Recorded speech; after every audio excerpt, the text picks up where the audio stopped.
এরে আল্লাহর বান্দা, কোরআন শরীফ পড়ো, নিজে শিখো নাই, আল্লাহর কাছে তৌফিক চাও। আল্লাহ, নিজে পড়া শিখি নাই, আমার সন্তানের পড়া শিখানোর তৌফিক দাও। ও আল্লাহ, এমন একটা সন্তান দাও আমার কবরের কিনারায় গিয়ে যেন আমার সন্তান পড়ে আলহামদুলিল্লাহি রাব্বিল আলামিন। ঈসা নবী রাস্তা দিয়া যায়, হঠাৎ দেখে কবরের মধ্যে আযাব চলতেছে। ঈসা নবী চলে গেলেন, কিছুদিন পরে আবার ওই রাস্তা দিয়া যায়, আজকে তাকায় দেখে ওই কবর থেকে মেশকের ঘেরান পাওয়া যায়। আল্লাহর কাছে জিজ্ঞাসা করলেন, হে মালিক, কয়েকদিন আগে দেখলাম কবরের মধ্যে আযাব, আজকে কেন কবরে মেশকের ঘ্রাণ পাওয়া যায়? আল্লাহ বলেন, ঈসা, এই বান্দা দুনিয়া থেকে বিদায় কালে গুনাহগার হয়ে আসছে, আযাব চলতেছিল, কিন্তু একটা সন্তান রাখি আসছে। মা সন্তানটারে মাদ্রাসায় নিয়ে চলে গেল। সন্তান মাদ্রাসায় যাওয়ার পর শিক্ষকেরা তারে পড়াইলো, পড়ো বিসমিল্লাহির রহমানির রহিম। আমি আল্লাহর কুদরতি মায়া বেড়ে গেল। আমি আল্লাহ ফেরেশতাদের ডাক দিয়া বললাম, এরে ফেরেশতারা তাকায়া দেখ, এই নাবালেগ সন্তান বলে আমি আল্লাহ নাকি বড় রহমান, আমি আল্লাহ নাকি বড় রহিম, আমার মতো নাকি বড় দয়াময় আর কেউ নাই, আমার মতো বড় মায়াময় আর কেউ নাই। আমি যদি এত দয়াময় হই, বাচ্চাটায় বলে তো আমি দয়া না করিয়া পারি না। ওর আত্মীয় স্বজনের ঘুরিয়া দেখ, যারা কবরে আছে সব কবর জান্নাত বানায়া দাও। এ জীবনে না করিলাম বন্দেগি, গুনাহ করে কাটাইলাম জিন্দেগি, গুনাহ করে কাটাইলাম জিন্দেগি। তওবা করে আবার তওবা ভাঙ্গিলাম, তওবা করে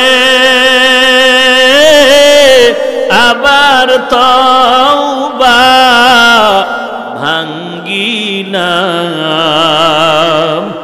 অবশেষে খাঁটি তওবা করিলাম, অবশেষে খাঁটি তওবা করিলাম। এরে যুবক আল্লাহর গোলাম, মনে মনে একটা শখ জাগছে, তুই কক্সবাজার যাবি, বন্ধু বান্ধবের নিয়ে ঘুরবি। বাবা, তুই তো ঘুরছো, তোর পায়ে ধরে বলি শখ তো মিটাইছো, এবার তওবা কর। মনে মনে আশা ছিল সিনেমা হলে যাবি, একবার তো গেছো বাবা, পায়ে ধরে বলে এইবার ফিরিয়া আমার মাওলার দরবারে।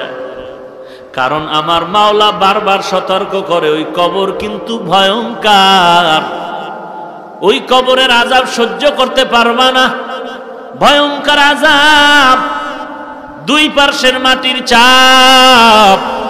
এমন কোন আল্লাহওয়ালা নাই যে কবরের চিন্তা করে কাঁদেন নাই। বালিশে মাথা লাগায় যখন রাতের বেলা বাতিটা নিবায় ঘুমাও, মনে মনে একটু প্রশ্ন করিস, ঘুমের মধ্যেও তো কত বান্দার মরণ হয়ে যায়।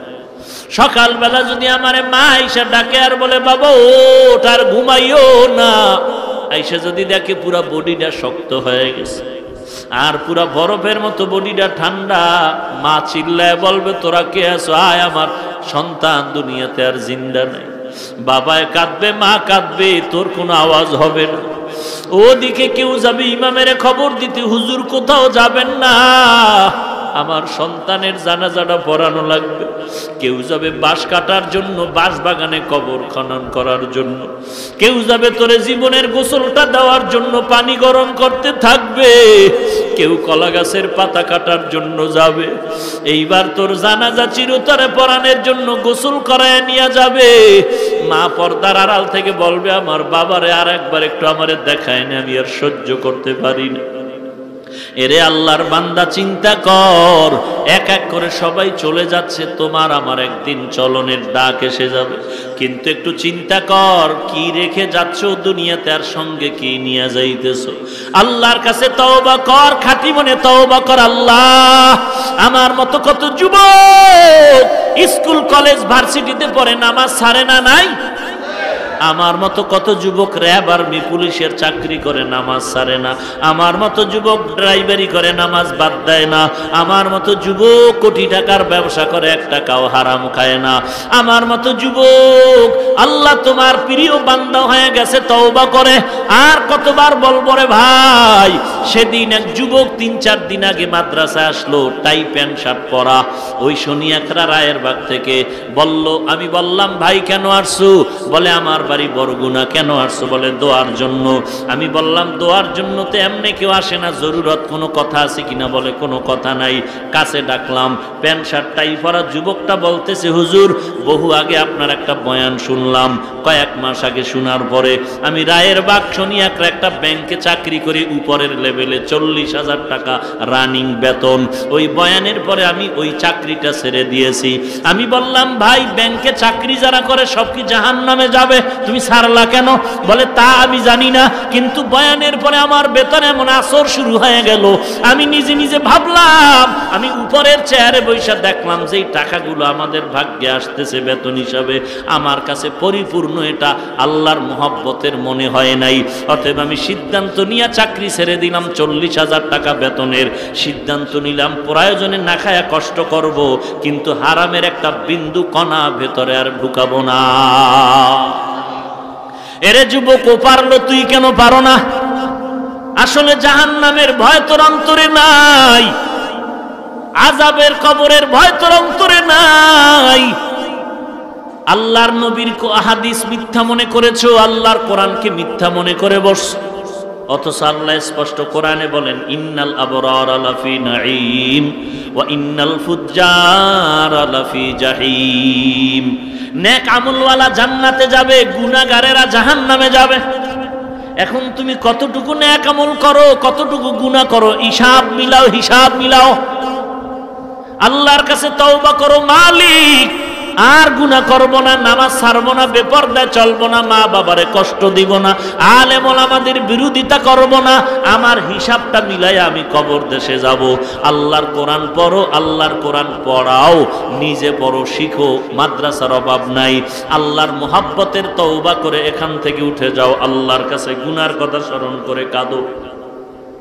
আল্লাহ বলেন, কোরআন বেশি বেশি পড়ো, যত পড়বা তত দিলের ময়লা দূর হয়ে যাবে, ঈমানটা তাজা হয়ে যাবে। কোরআনের 3 নাম্বার অর্থ বললাম, কোরআনের 4 নাম্বার অর্থ হলো করনুন, অর্থ মিলানো। করনুন শব্দ থেকে কোরআন অর্থ হলো মিলানো। মিলানের অর্থ 2টা ব্যাখ্যা, মিলানের ব্যাখ্যা 2টা। 1 নাম্বার ব্যাখ্যা হলো কোরআনটা আল্লাহ যেভাবে নাজিল করছেন একটা আর একটার সাথে মিলানো, ইমানের সাথে আমলের বয়ান মিলানো। ওরে বান্দা, জান্নাতের বয়ানের সাথে জাহান্নামের বয়ান মিলানো। আবার রিডিংটা দেখবা কবিতার আকারে মিলানো। দুনিয়াতে যারা কাব্য নির্ণয় করে, যারা গ্রন্থ রচনা করে, কবিতা লেখে, 1 পৃষ্ঠায় মিল আছে, আর একটা জায়গায় মিলে না।